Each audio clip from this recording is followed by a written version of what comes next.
दोस्तों, आज की कहानी है पति देव आपके माँ बाबूजी को त्योहार पर नए कपड़ों की क्या जरूरत। दोस्तों, कहानी शुरू करने से पहले अगर आपने चैनल को सब्सक्राइब नहीं किया हो तो कर लीजिए ताकि आपके पास पहुंच सके हर नया वीडियो। अरे अरे, इतनी सारी खरीदारी कर डाली, हमें भी तो बताओ क्या क्या खरीद लिया। मुझे तो ऐसा लग रहा है तुमने कुछ छोड़ा ही नहीं। मेरा तो दिवाली पर अच्छा खासा दिवाला निकाल दिया मेरी श्रीमती जी ने। 7-8 शॉपिंग बैग से लदी फदी अपनी पत्नी अंकिता को देकर पति देव माधव ने हंसते हुए तंज कसा, जिसे सुनकर अंकिता का मूड ऑफ हो गया। उसने बैग्स एक तरफ पटके और कपड़े चेंज करने चली गई। कपड़े चेंज करके आई तो माधव से बोली, मुझसे आपकी तरह कंजूसी नहीं होती। अब दीपावली का त्योहार है तो इतना खर्चा तो होगा ही। अब आप हमेशा की तरह रोना मत, रोने लगना। या मैं रोने नहीं रोता, बल्कि जो सच है वो समझाता हूँ। कुछ बचत भविष्य के लिए भी करो। मैं कमाता किसके लिए हूँ? अपने परिवार के लिए, लेकिन फालतू खर्चे करने में थोड़ा कंजूस हो। अच्छा, जल्दी से माँ बाबूजी और दिया सिरा को आवाज दूं तब दिखाओ क्या क्या लाई हो सबके लिए। माधव ने बात का रुख दूसरी तरफ मोड़ दिया, क्योंकि वह त्योहार के मौके पर अंकिता को दुखी नहीं करना चाहता था। माधव, बच्चों को आवाज दो, मम्मी पापा को आवाज मत दो, उन्हें अपने कमरे में आराम करने दो। वैसे भी मैं उनके लिए कुछ भी नहीं लाई। इस उम्र में वह कपड़ों का क्या करेंगे? जो है वही नहीं पहन पाते। अंकिता ने माधव को रोकते हुए कहा और बच्चों को आवाज देने लगी। अंकिता की बात माधव को बहुत बुरी लगी। वह कुछ कहना चाहता था, तभी बच्चे आ गए और वह बच्चों को उनके कपड़े वगैरह दिखाने लगी। बच्चे खुश होकर देखने लगे। अंकिता ने माधव को भी उसके लिए लाए गए कपड़े दिए, लेकिन माधव के चेहरे पर खुशी न देखकर वह पूछने लगी, माधव कपड़े पसंद नहीं आए? बता दीजिएगा, मैं कल जाकर चेंज कर लाऊंगी।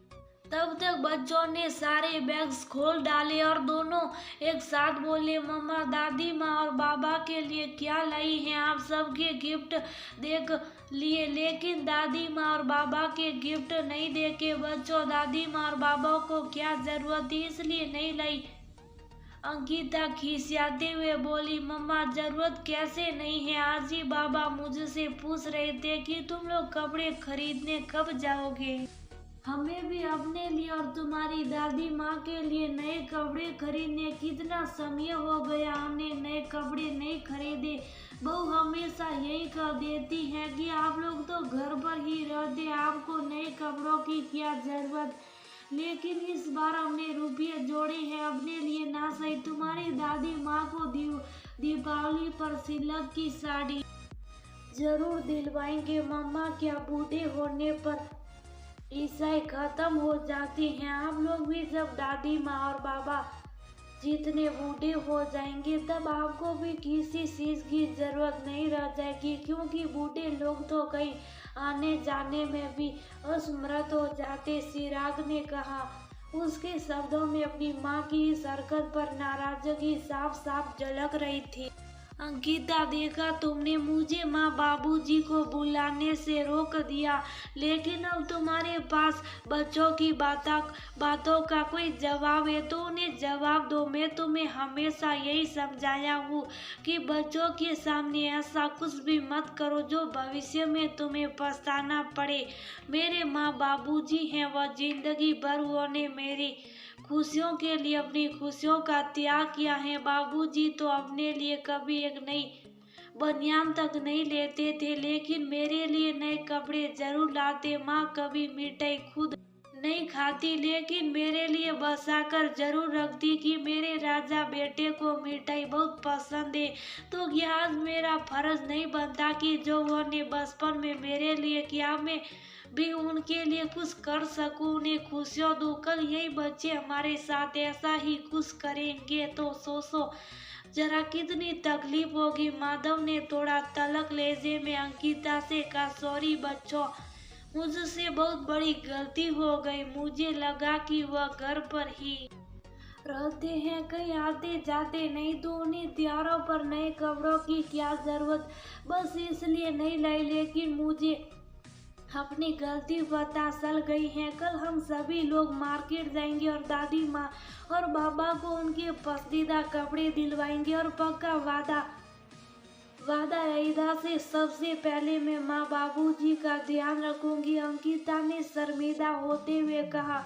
अगले दिन अंकिता अपने साथ अपने सास ससुर दोनों को लेकर मार्केट गई और उन्हें उनके मनपसंद कपड़े दिलवाए। उस समय उनके चेहरे की खुशी देखते ही बन रही थी और उनकी खुशी देखकर माधव और दोनों बच्चे बेहद खुश थे। दीपावली पर अंकिता ने अपने सास ससुर से पूछकर उनका मनपसंद खाना भी बनाया, जिससे वह दोनों बुजुर्ग बेहद खुश हुए और